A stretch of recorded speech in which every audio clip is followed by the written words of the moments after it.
And thank you for joining us here on PM Express. And in the last few weeks, we've been talking a lot about the Bank of Ghana because of the historic loss that they have on their books. But beyond that, there's also the conversation around the $250 million office complex that they're currently building in the midst of an economic crisis, right? So yesterday, the Bank of Ghana governor himself addressed a news conference. He did not only address a news conference, he went ahead after the press conference to release further and better particulars regarding that office complex that they're currently constructing. Now, remember that we now have 7 days to go for him to either resign or the minority say they will begin a series of political actions, including occupying the premises of the Bank of Ghana to force him to resign. They have written to the police already, and we saw this yesterday, telling the police that they want to do this occupation of the premises of the Bank of Ghana on the 5th of September. So there's a lot to get to in terms of breaking the issues down on the back of what we learned.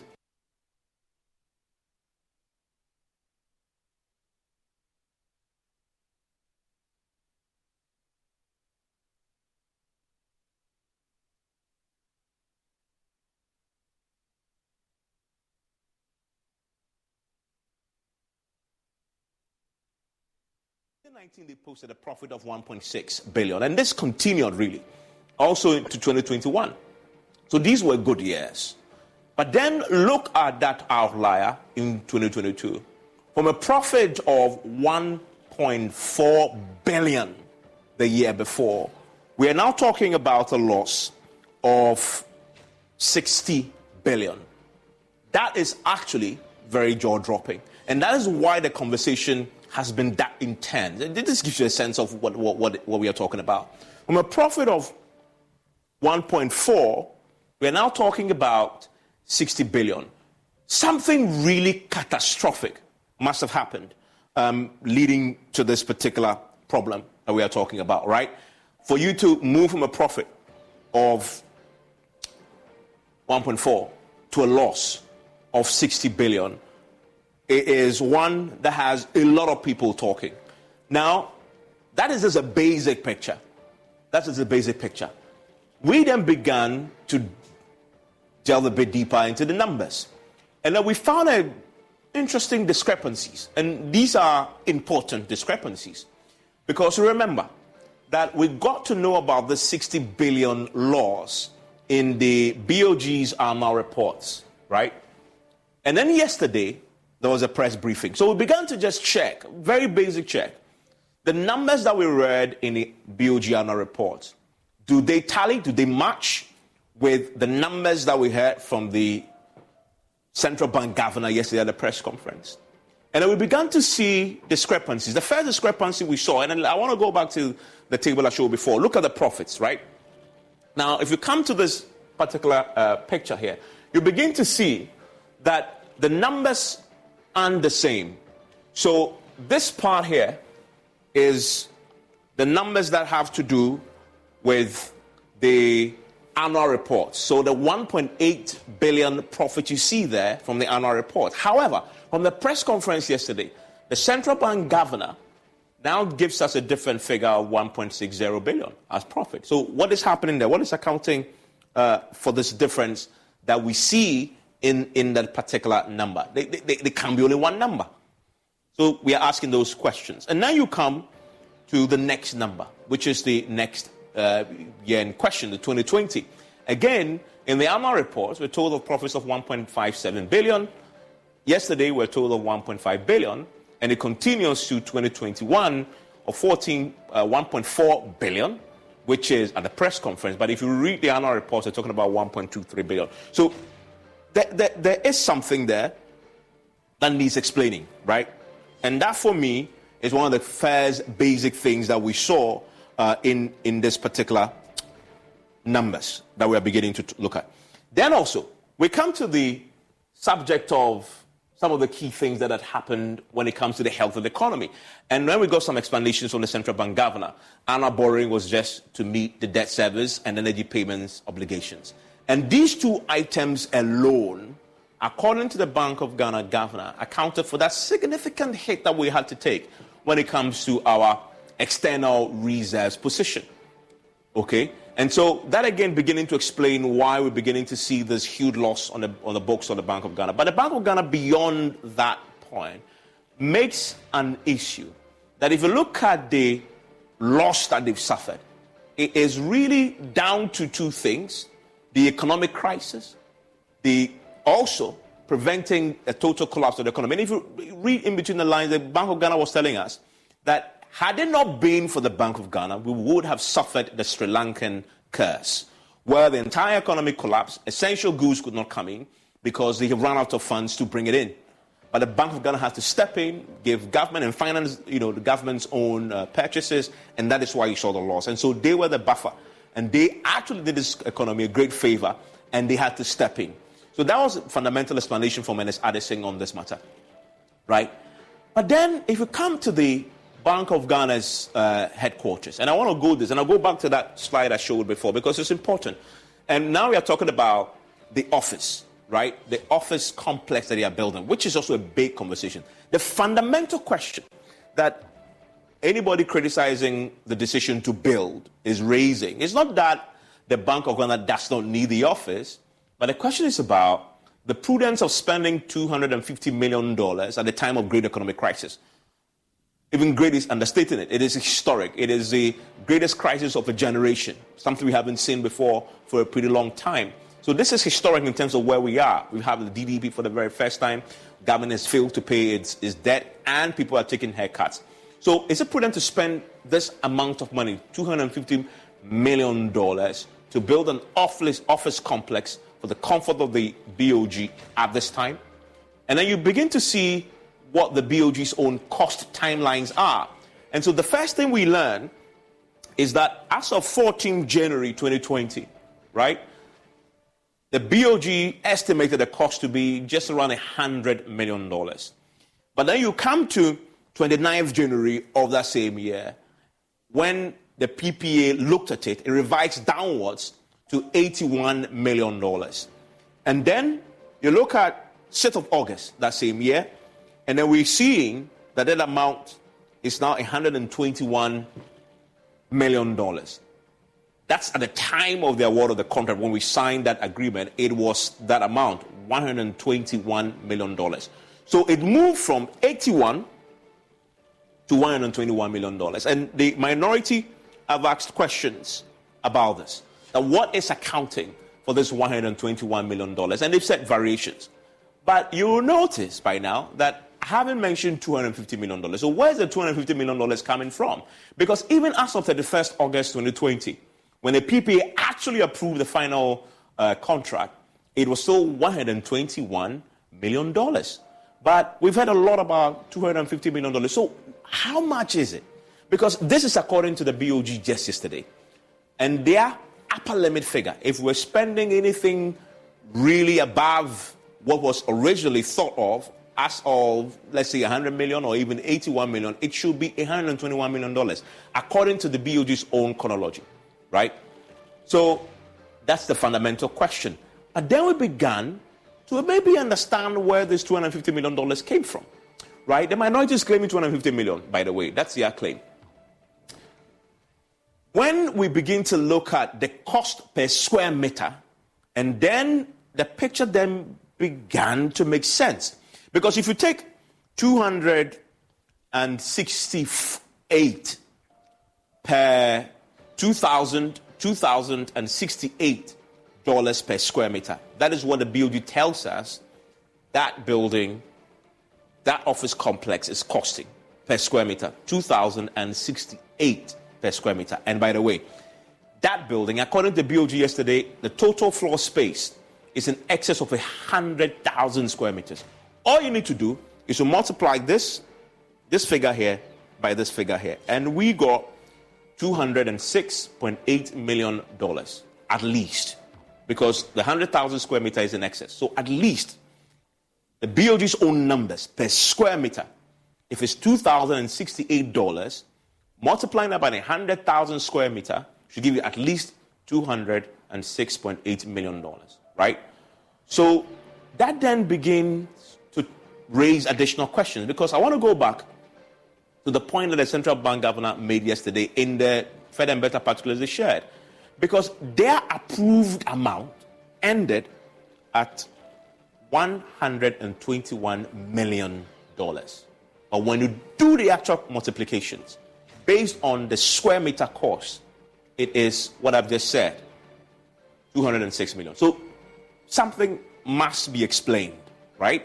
But the minority then adds on the variations. They have other documents that show that there have been variations that bring it to 250 million. But there is disparity there from 120 million, 120.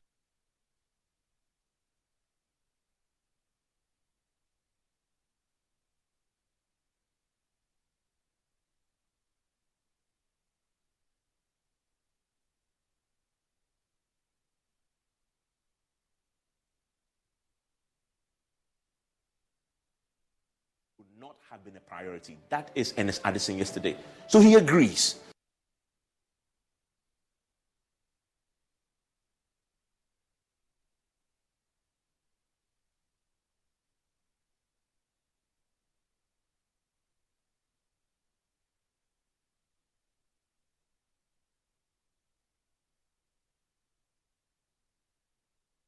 As of 2020, this is August 31st, 2020, when the PP approved it, COVID had struck in March of that year. The economy was beginning to show signs of instability, obviously, and economic activity was slowing down.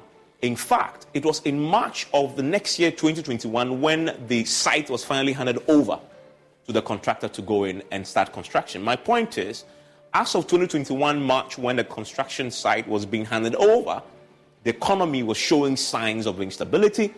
The signs of crisis was beckoning. The world was actually beginning to struggle because COVID was biting hard.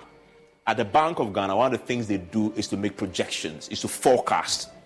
The world was telling us that the global economy was about to struggle, and African countries, even more vulnerable, will struggle. In fact, the finance minister was writing in the Financial Times, warning of an impending crisis. So they should have known. So when the Bank of Ghana governor makes the point that if they were taking a decision today, building a legacy head office would not have been a priority.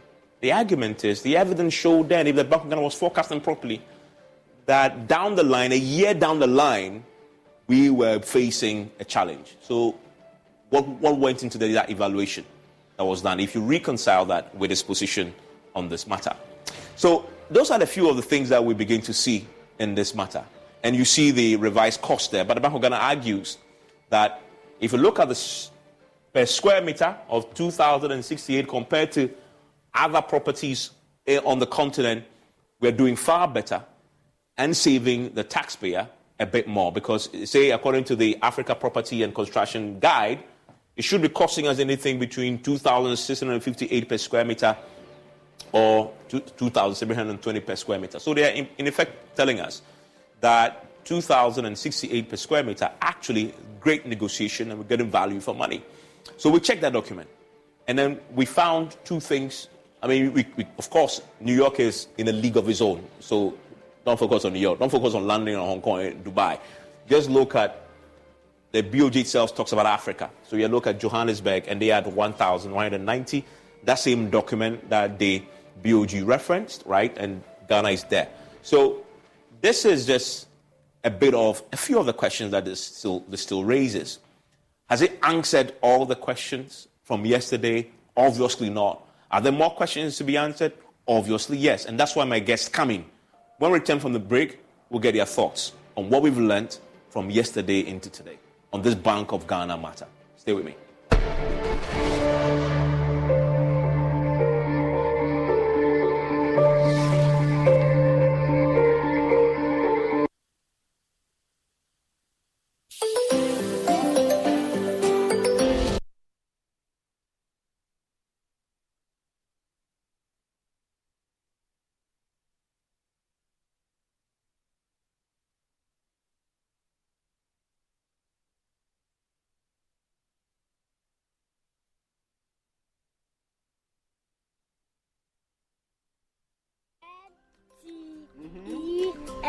Fintech. That is so true, my daughter. When it falls down, it will spoil. That's not true. But why? Hey! Syntex was the first to introduce double-layer tanks in Ghana. Syntex again was the first to introduce white inner layers in Ghana. Syntex gives you the biggest warranty, 7 years. No matter your water needs, Syntex is the answer. Syntex tank. Are you strong? Are you tough? There are days when you think, whoa, today I've earned it. So order a Glovo. Days when plans run longer. What if we order a Glovo? Or days when you can't control everything. Oh yes, because on Glovo, you can order anything you want. Glovo, you order, we deliver. Can he tee up someone in red? And it goes to What the 5 Champions League? You want to know? I be the real goat. Chairman. I be the real goat. The left magician. Who is the goat? Ghana Jollof or Nigeria Jollof? Ghana Jollof has no co-equal. The smell alone. Oh my God. Oh, that shift. You two they lie, eh? Now the same stew when they use cook the rice and then they go put them for top. Hey, you are lying. Ghana Jollof.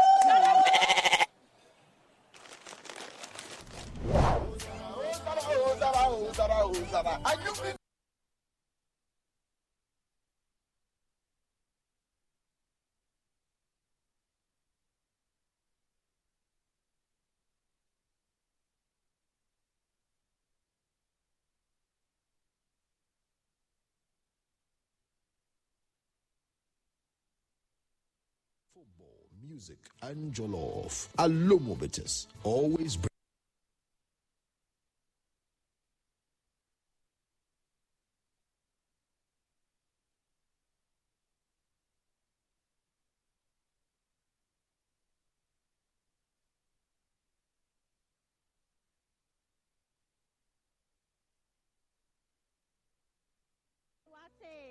When everybody came out, everybody's looking good, displaying their art, beautiful art everywhere. This is my 5th year coming in a row. So I'm here every August for the festival. It's been amazing being with my black people all day, every day. It's been great. It's so fun here. There are a lot of art things to do. So I personally love it. And I love the artworks. I love Charlotte 2022. It's fantastic. This year's experience is marvelous. It's amazing. It's Charlotte Festival, y'all. You ought to be here. The paintings, the people, the Ghanaians were awesome. Everyone, when you're in Ghana around the same time, make sure you check it out. It's really happening.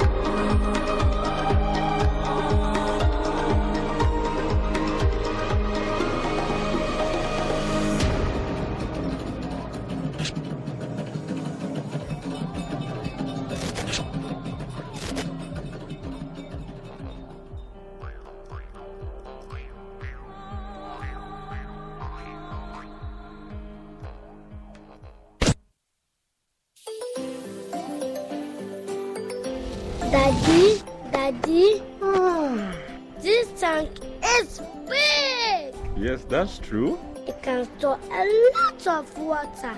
That's so true. Wow, it has a working tortoise on it. That's so true. I can see S-I-N-T-E-X.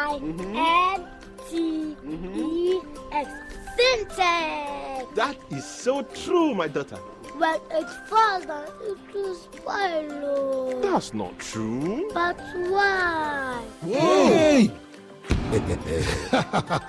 Syntex was the first to introduce double-layer tanks in Ghana. Syntex again was the first to introduce white inner layers in Ghana. Syntex gives you the biggest warranty, 7 years. No matter your water needs, Syntex is the answer. Syntex tank. Are you strong? Are you tough? Crazy pa. Don't say no to me. Whiskey. Wash. All of a sudden, my voice I hear different. And when you saw a call. Barman, bring me the honey whiskey. You know the one? Black Rock whiskey. Honey whiskey. Chalet, honey near their fro.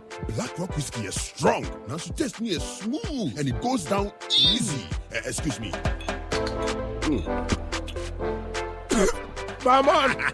Barman. Bring my friend one Black Rock whiskey. Black Rock whiskey, blended with natural honey flavor. Hey, what's up? Bama. Hey, what the hell for Sikanton Sata? The pure Bintoma Nano. Oh, me the Black Rock whiskey. Tabby, the feeling smooth, no. Drink responsibly. Not for sale to persons under 18 years of age and not recommended for pregnant women. This advertisement has been vetted and approved by the FDA.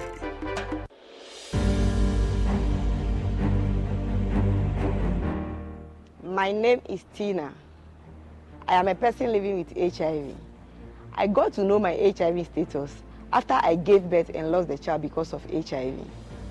In those days, prevention of mother-to-child transmission services had low patronage due to fear and stigmatization. Today, many HIV-positive women have delivered negative children. I follow the guidelines and take my HIV medicine called ARVs every day, as prescribed by my doctor. This makes me strong and healthy, and also prevent me from passing HIV onto any future child. Please, avail yourself for PMTCT services when pregnant. It is the only way to ensure you do not pass the HIV onto your baby during birth or pregnancy. If you have tested for HIV recently and it was negative, test again when pregnant. If you have tested positive, go to the hospital after birth as directed by your healthcare provider. Your baby will be given medicine immediately and tested to ensure baby and mother are well.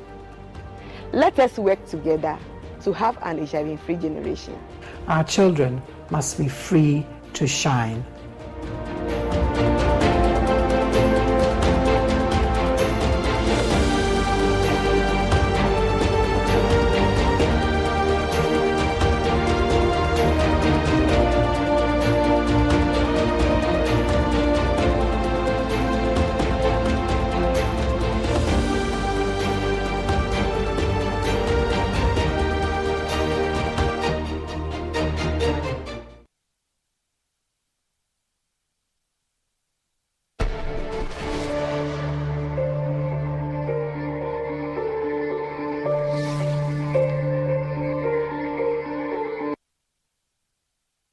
And PMXS is always brought to you by Cherry Tree Properties. We develop spaces as though we're going to occupy them ourselves. Syntex tanks, it is strong, it is tough. Alomo bitters, experience greatness in every moment. Ghana AIDS Commission, also by Syntex Tank. And no matter your water needs, Syntex Tank has it all. Syntex Tank is first to introduce a double layer tank, and now you can have as many layers as you want.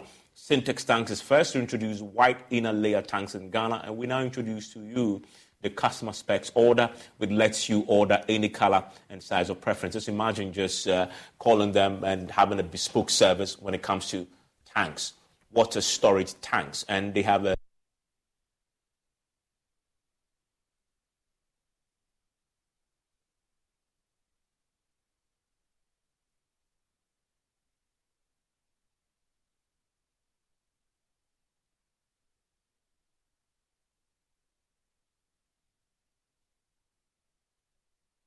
passion. Everything for them is passion. They build it as though they want to live in these houses themselves.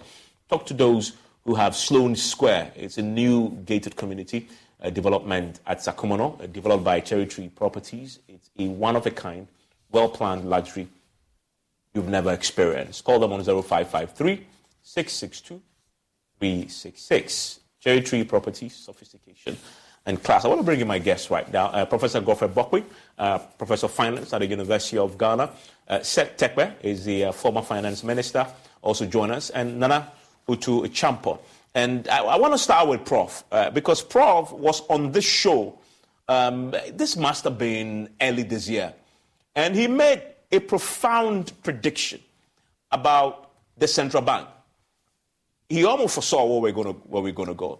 And Prof, I'll play that clip in which you had said on the show that the Bank of Ghana will one day be held to account. And you said that they had come together, conniving with politicians, drinking champagne and collapsing the entire financial sector. As we've seen the consequences of those actions are coming to play. We'll get that clip just to start the conversation because you saw this coming. And I'll bring in my other guest shortly. But let me bring in Prof. Prof, when you make those pronouncements early this year, what were the foundation? What was the basis for it? And do you feel that the reality of what we are talking about today is a vindication of that position? Thank you very much, Evans. Russia go to war with... Sorry, please proceed. Our cherished viewers. Yes. So, Evans, this is not to take any glory from that. I've heard the view long ago that the central bank was behind the curve in terms of what was going on. And then the Ministry of Finance was also behind the curve. So if you look at the data, it was quite clear to us that we were heading dangerously.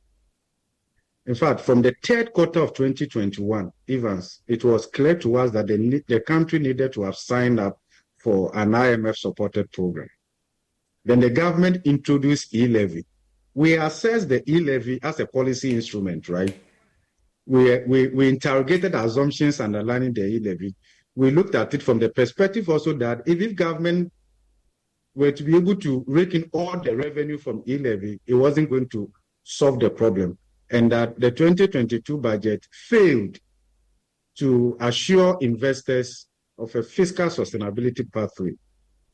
Way back, early 2022, it was clear to us that going to an IMF, and given the fact that we made a call so late, Evans, there was going to be a debt restructuring with a haircut. It was clear to us, and the data was very clear.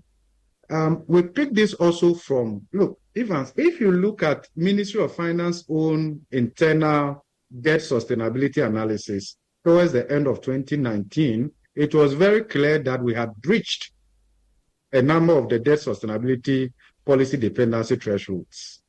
So the way we were going, and then also the accommodating nature of the central bank and the lack of transparency and the denials. But really, we were picking the signals in terms of all that was happening.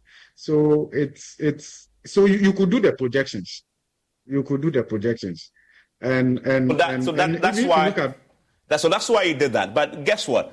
Former Finance Minister Setekpe, who's also with us, also predicted back then, and he also was also reported very widely, including our own network, warning about an impending challenge for the Bank of Ghana if it does not curtail the excessive financing of government's appetite.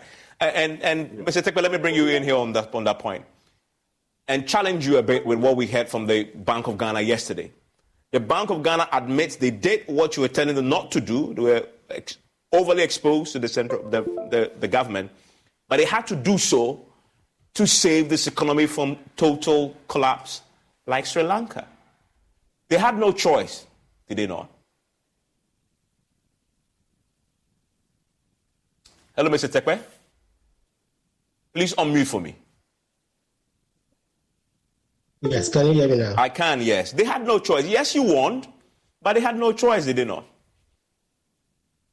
There was a choice.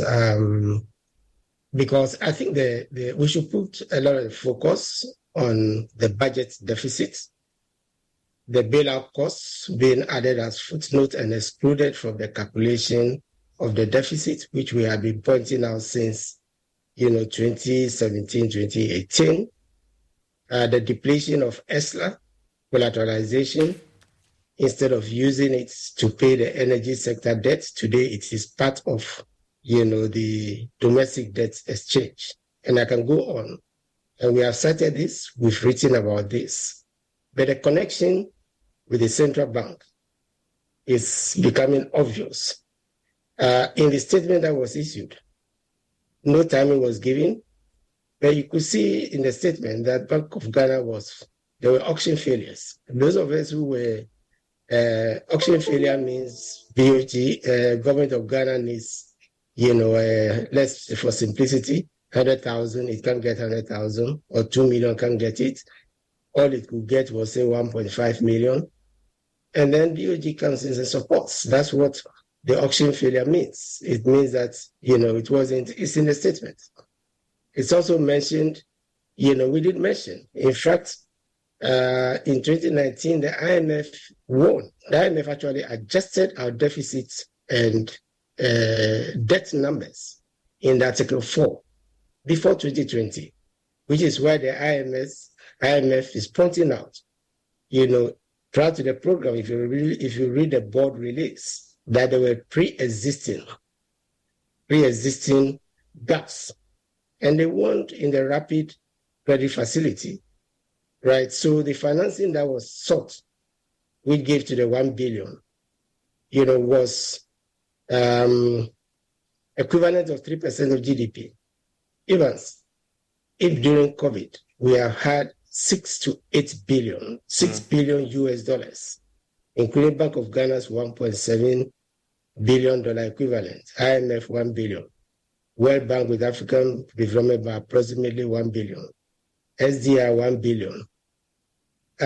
How we are not downplaying COVID, but we did say that there's a gap for which COVID is being used as a reason.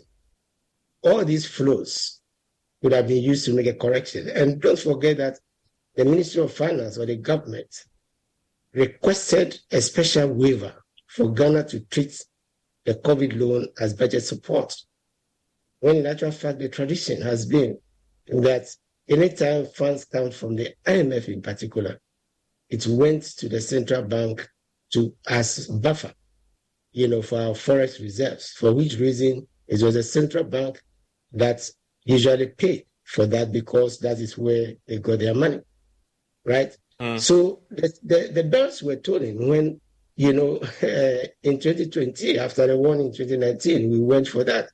Part of the SDR was supposed to be used for deficit financing, right? So, Evans, in short, if you keep following, or you kept following, Ministry of Finance's own budget, offsets that were being made of budget, financing. Let me pause with 2 points. For as long as you are not provisioning, you'll be making profits. For as long as you are not anticipating losses, and you have to make a provision for it, right? You will be making profit.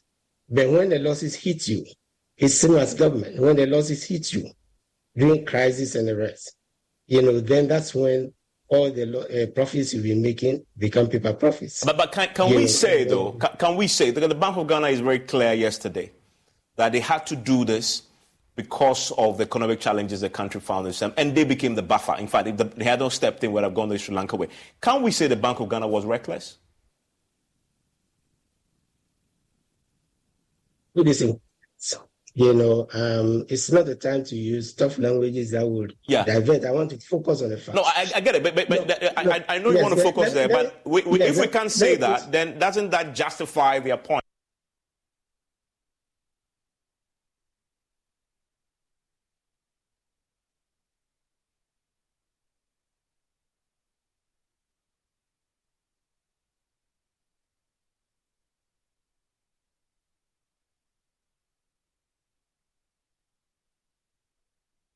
Approves expenditure in the Appropriation Act alone.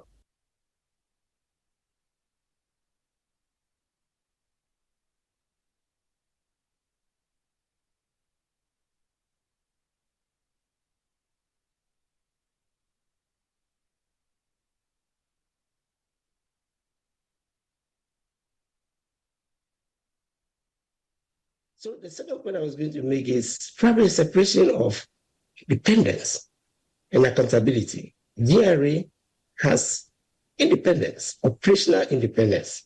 Policy is Ministry of Finance. It's not supposed to interfere in the calculation of a tax, whether for the president or for anybody. Nobody can interfere with that, even when it involves the president himself. And the Bank of Ghana? And the Bank of Ghana? The Bank of Ghana has independence. But it's not, there is, even in the Constitution, there is a point of accountability, but it is on the reporting of the forex dealings of the states. It didn't go, it is not a comprehensive. So you wouldn't see in Ghana, that is where the issue is, the lacuna is, as lawyers would say. You wouldn't see the central bank. By the way, I stood for independence, right? We insisted on a 5%. It's true that some members of the even then opposition were opposed to it at Akosomo, right? They were insistent, thanks to the late Akoto Sayana, said the time will come in a depression when even if you are doing zero financing and crisis hit, you may need a 5%. That's how come we are finding it. But to the majority at the time, it would have been zero. So what is being flouted is not just, 5%, but, not but a zero, which was what the majority at the time were proposing. It was a few who joined the opposition to make it. So I'm saying that no. And the reason I'm saying that is that, let's go global because before we go global, I want to bring in Nana to jump on this. Nana, so we've had the Bank of Ghana explanations. Of course, Professor Bokwing and Setekpe obviously believe they've seen the explanations, but it still doesn't justify what they decided to do when they overexposed themselves to the central bank. Do you buy the central bank governor's argument, what he put out yesterday, that they had to step in to save the economy, and that the loss that we've seen is not because they were incompetent, but it's down to two things: the DDEP and obviously the other technical losses that they had to take?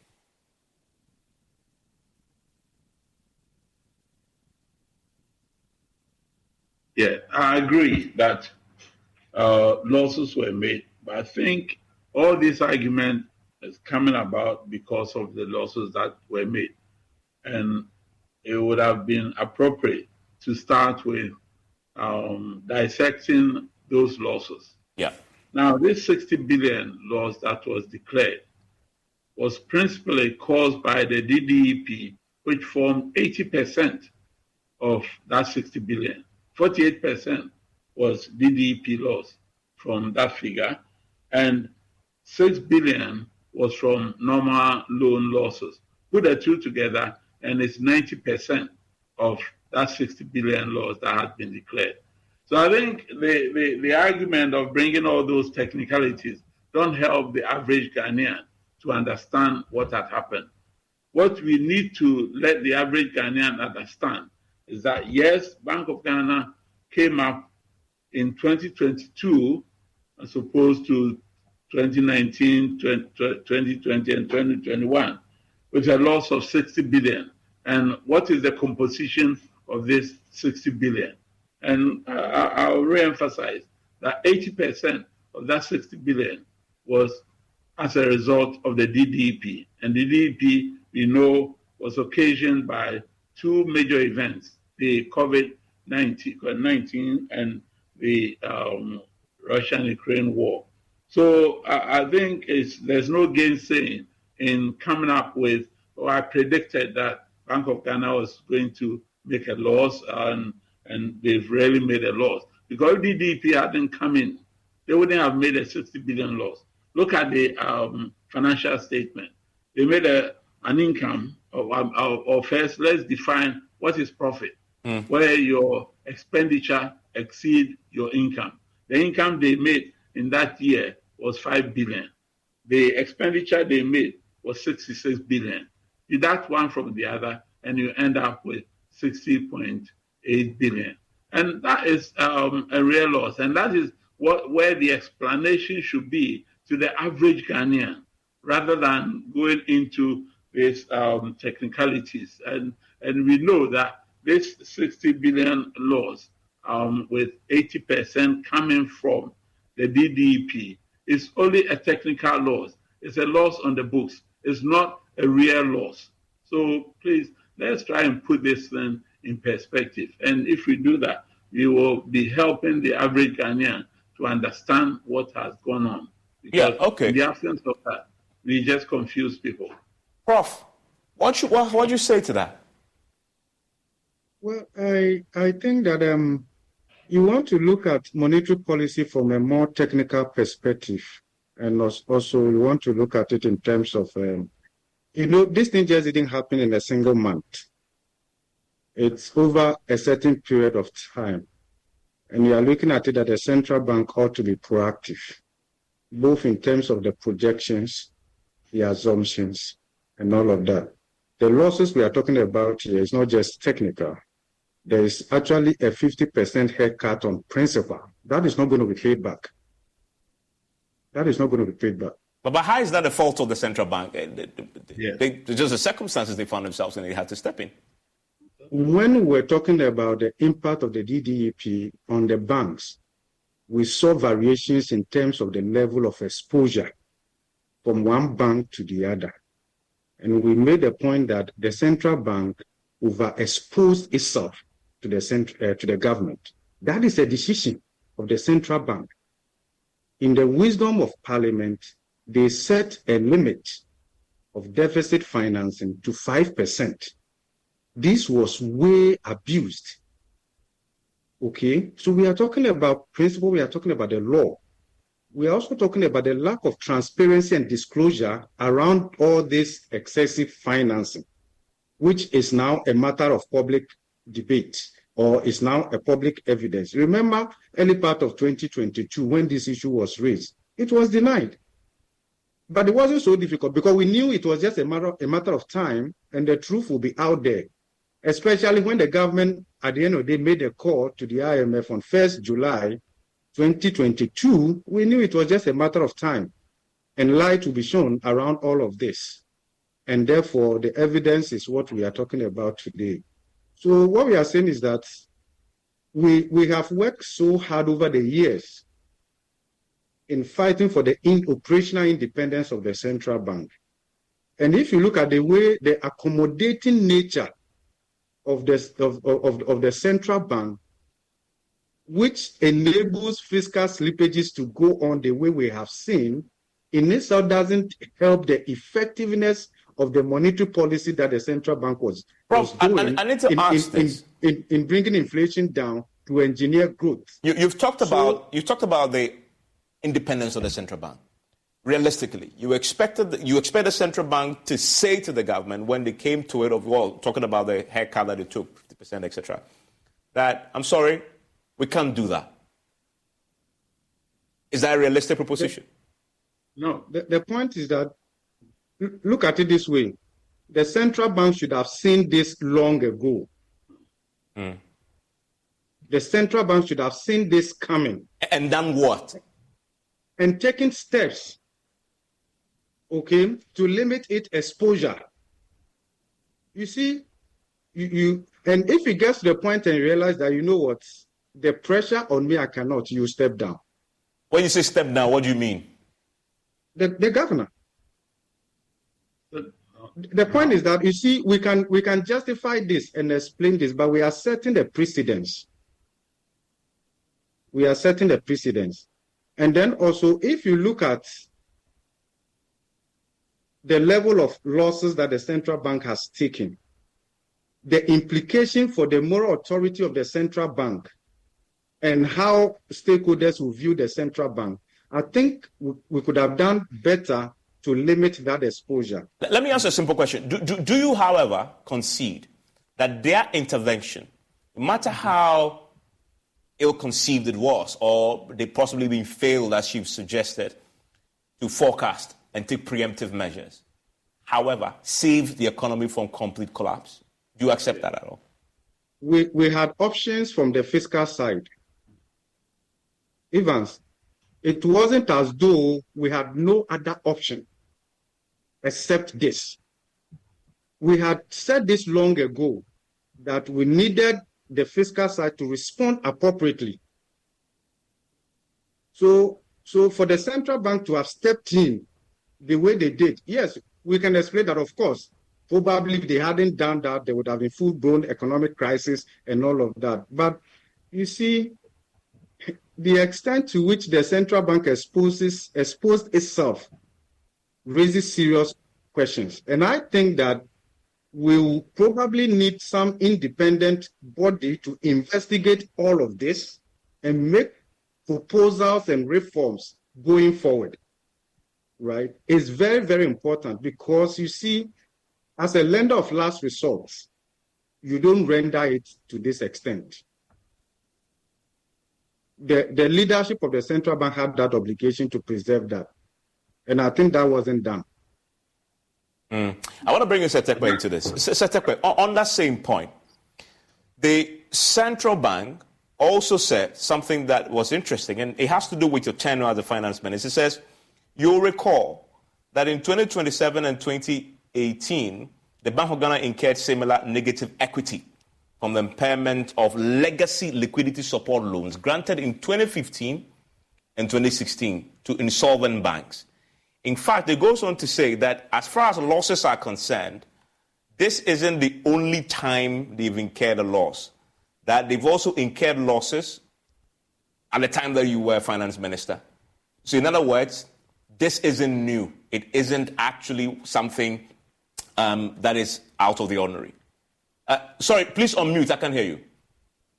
Sorry, please unmute. It's not new, but there's a difference. When the gaps occurred as a result of doing so, when the gaps, because of lack of supply of gas from Nigeria, because of single supply, we took a fiscal decision, ESLA, right? And we started paying down that debt. It is because Bank of Ghana had to pay that ESLA debt because the Ministry of Finance collateralized that debt. It's not new. It's because the Ministry of Finance collateralized that debt. As we speak, ESLA has brought in 33 billion Ghana cedis because it has been extended beyond the 3 to 5 years. Are we to excuse Bank of Ghana for that as well? Or should we put the blame squarely, Ministry of Finance, for collateralizing it? And not if you collateralize, you get a lump sum of money. Why was a lump sum of money not used to pay the IPPs? Why was a lump, like we did to VRA? We didn't rush to Bank of Ghana. But remember, we were under a fund program too. And we were compelled to take these measures because we had to observe zero financing. Right? Now, let me explain. If I sound technical, this is the point, Nana. Right?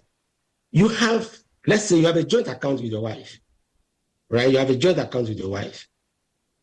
Not knowing to your wife, you have been going around in the back and be depleting those monies from the bank. When you're telling your wife, oh, everything is okay, and then you show the wife your statements, and then, expenditures which you may have incurred, you put them in a footnote. They say this one, will be paid later on. You do an offset, and you say this one will be paid later on. Only for the household to wake up one day to realize that there was no money in the bank to pay the school fees. This is the point we are making. If you apply it to households, so if I may simplify it, this is the point we are making. We are saying that the whole nation built up reserves. Because remember that the reserves also were depleted, both city reserves and foreign reserves, right? Even if it is justified that you are going to take that money, we are saying there is a body above all of us, just as we went to Parliament. Because it is Parliament that approves. And you should have gone to Parliament with a supplementary budget to say that given this crisis, we need so much from Bank of Ghana because the law says it's 5%. Remember, the governor declared his own emergency, right? So we shouldn't be making this comparison with other governments and things like that. Yes, it's important because it's a teaching point for us. That's how we said that the ESNA would go off in 3 to 5 years, and it wasn't used for the purpose. Now, the point I was making is that these issues came out. Remember, we were debating that our expenditures were too high. We were using all the revenue we had to pay compensation and interest. This was debate which Ghanaians were having on a daily basis. And therefore, the rest of the budget was being financed, with loans, borrowing and the rest. And we were not told that in addition to that, Bank of Ghana was depleting its reserves. This is the point I'm making until now. And even when it comes out in IMF and the rest. So I hope I'm simplifying the issue. And the point I'm making is that if you want to exceed the budget, it is only Parliament. That's why you have to go for a supplementary budget. And remember that when we talk about the budget, it's not only revenue coming in, it's not only expenditure going out. If the expenditure exceeds the revenue, which we call the deficit, the way you are going to finance it is shown in the financing part of the budget. And Bank of Ghana is there. The extent to which Bank of Ghana can finance that budget is there. So you also agree that the Bank of Ghana violated these procedures for reporting and also dealing with it? Because the law is saying that Bank of Ghana can also exceed 5%. And so it was necessary to exceed that 5% and to show that you needed so much resources. You should go back to Parliament. That's what the law says. Let me bring in Nana on that because we just have a few minutes. I need to get his thoughts on it. What do you say to that point? Because that point is essential, isn't it? Yes. Yes. There's a reason why we have procedures. But I defer to Lord Denning, the Master of the Rolls, who said it's the exception that proves the rule. And this was an exception in that the zero financing had exception clauses in there. That if you are faced with an emergency that we faced with COVID-19 and the Russian-Ukraine war, then you had no alternative but to apply for that exception. Now, Bank of Ghana doesn't report directly to Parliament. They report through Ministry of Finance. So if there's anything that went awry, then it will be rather Ministry of Finance, but not Bank of Ghana. That is actually not accurate if you read the amended act. The amended act said the Bank of Ghana governor must report to the finance minister and to Parliament. Parliament, yes. So first, finance minister. Yes. The finance. So the point is, why didn't they report after they done to the finance minister to Parliament? Well, once they do to the finance minister, I presume that the finance minister has the obligation to report to Parliament. But the law is the law. The law says report to finance minister and to Parliament. So they missed that point. Yes, but Evans. Yes. I want to quote from a Bank for International Settlement document called Bulletin number 68, and here they quote from page 1 or page 2, which says that when central banks increase interest rates to curb inflation, their net interest income declines, since a large portion of their liabilities is linked to policy rate. So when Professor Bobkin said that the government or the central bank have alternatives, this was one of the alternatives available to them. It wasn't the only one that he predicted, but there were other alternatives. As we say, there are many ways in killing a cat. And therefore, the one alternative was to go that route. So these laws that they have declared, I think it's undisputed that the bulk, 80 or call it 90% of that laws was uncontrollable. And therefore, how do we blame you when you face an uncontrollable situation, which they face? If it's controllable, then you can blame them for not controlling. But if it's uncontrollable, 80% of DDEP. DDEP was not initiated by Bank of Ghana. It was initiated by the Ministry of Finance. And if 80% of your loss is attributable to this DDEP, then why should the blame be on Bank of Ghana? I'm not defending them because I don't work there or I don't consult for them. But I think the facts on the 130-page document